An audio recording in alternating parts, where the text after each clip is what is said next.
Hi there. I'm Jonathan Antonio Trapani, and I'm here with my friend Backus by Design, and we're talking about the direction of our country and where it should go. So, we need some solid, concrete goals. Like minimum wage, it should be a living wage, not just a legal mandate, but an aspiration for greater united achievement. What else? What other things do we need? Talk to me, Backus. I hear you on the minimum wage as a living wage. I think we need to prioritize growing the middle class. I think we've been seeing it shrink. I think your and my generation we're not anticipating being more successful than our parents were, and that's a Right. problem. For the first generation in a very, very long time, we do not see this generation being better off than the last, and that's pretty much the basis of the American dream. Is making sure that the prosperity of the future and our children are better off than we were. I mean, it's really quite a problem.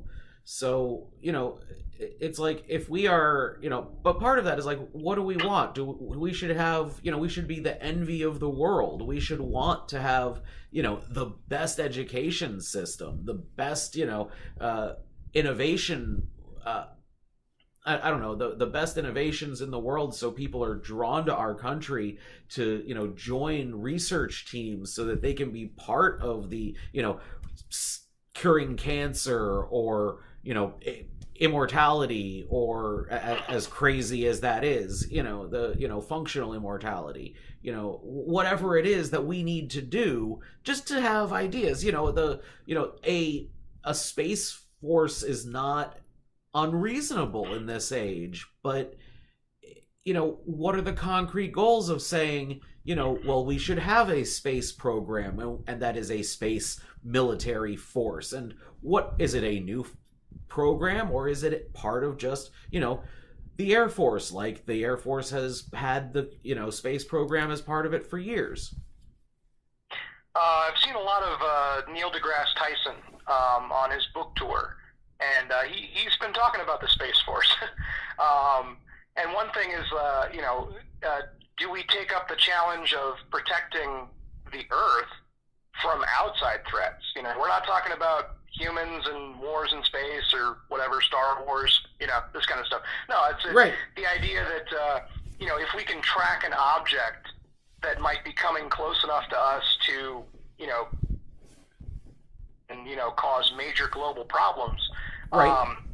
can we use technology to avert that? That's something that the U.S. as, the last superpower, we have the technology, and we have the knowledge, and we can apply that in that direction if that's where we want to go with it. Right. Because again, we do these things not because they're easy, but because they're hard. We want to Exactly. accomplish these major problems. We want to head them off. Right. And it's, as these goals, what are our goals? Do we want to be, if we want to be the envy of the world, if we want to be looked up to and admired, and if we want to be seen as, number one, then we need to be willing to work with the world and to protect them as necessary.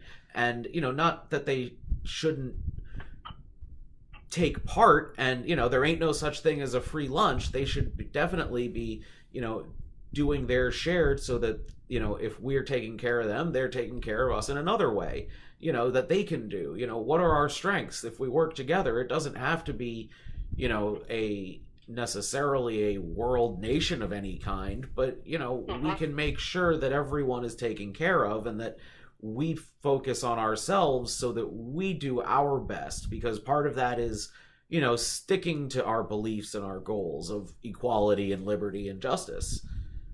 Sure. Well, we got the International Space Station, and it doesn't serve a tactical purpose, but it serves a political purpose in terms of getting countries to work together toward a common goal. And we've also been advancing scientific pursuits with it, So, I guess we're going to talk a lot about Space Force, but that's a thing that it's big ideas that Americans have that we put forward out there, and other people participate. And I Right, think right. that's important on the international stage. We've always done that, and we should seek to continue, not to isolate ourselves. Indeed, it's a note of leadership, and it's important to say, if is it our goal to ensure that we want to have something in our world? Because if we want it, we have to make sure it's there. Because it's just like in life in general. I mean, if you want something in life, you have to go out and get it. You have to make sure it's in your life. If you want friends, you got to call them. If you want family, you got to go out and meet somebody. You got to put work and effort towards it, and you can't just sit at home saying, oh, well, we're just waiting for you to come here and do it for us, and then we'll do it. No, that's ridiculous. You're never going to get anywhere that way. And I know, if you see the value in something, then you have to put forth resources to protect it. If you want something to continue down the line, I think of one of your favorite presidents, Teddy Roosevelt. Indeed. Valuing national parks, and saying, okay, this is so good, it should be here, permanently for anyone to enjoy down the line. Right. 200, 300 years from now. We need to make the effort, and just like the whole Earth at this point. It's our whole environment. We need to do it now. And but because it's, what it will matter if it's not there. It's like, what's the point in protecting ourselves in other ways if we're just going to end up, killing ourselves in 20 years because the environment has been destroyed. Sure. It's and you can't get it back. I mean, it's one of those things where it's a resource that can be protected and conserved, but not re-engineered later. Right. Not with our current level of technology. Right, and we don't have to go and I don't believe that we should go and change the world in the kind of nation building or taking down certain nations and their leaders because they are. Their beliefs are not our own, but we shouldn't support the nations that are antithetical to our beliefs, nations that don't believe in liberty, that don't believe in democracy. That's if we are going to perpetuate and support it, we have to perpetuate and support it. We can't say, oh, well, it's not important, don't worry about it, we got it over here. No, we have to say this is good and this is why it's good, and we can show you because it's right, and we can do it the right way. I mean, that's the important part, is doing it the right way, not just the end does not justify the means. And I think that, following World War II, America's role on the international stage has been to lead by example.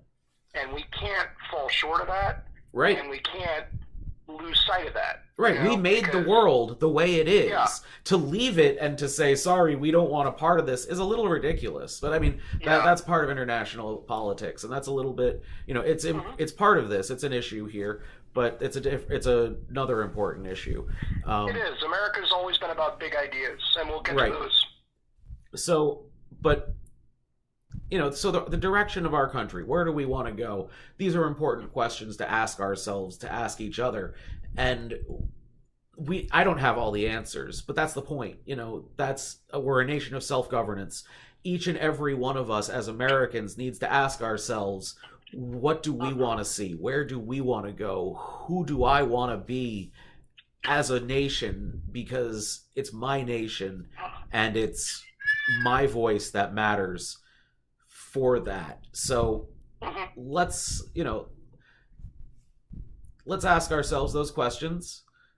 Let's ask each other those questions, and then get back to each other. Say, hey, this is what I want. Let's go do it. So, excuse me, I would jump off of that too and say that as important as 2018 midterm elections, 2020. I mean, however you vote and get engaged, as important as those things are, think about 2050. I mean, that's kind of that sense. It's like we have little things that are coming up, that are important. But the direction of the nation is about long-term goals and big ideas. Exactly. I mean, we can't just pay attention right now. Oh, this is what I want to do right now. But what's going to matter in 100 years? We need someone that is, willing to look at that. I mean, I don't necessarily mind not being elected in 2020. I want to be elected in 2020, Mm-hmm. but Mm-hmm. if that's not a possibility, I can wait. I can wait, because You I got can time. see the future. I can see what's Mm-hmm. going on. And that's the benefit that we need. We need to look at, a candidate who can see the future and say and direct our country, because that's what leadership is, to suggest a direction and then to have the charisma to say to people, this is what we need to do, and let them listen to you and believe in it because it's a good idea or it's what's best for them, because Mm-hmm. you can show them that it's best for them by giving them the best ideas. I mean, that's what we need. Yeah. Yeah. So, all right, thank you very much for tuning in to us for this talk. I'm Jonathan Antonio Trapani, hashtag Jonapotus. Follow and share with your friends. Thank you very much.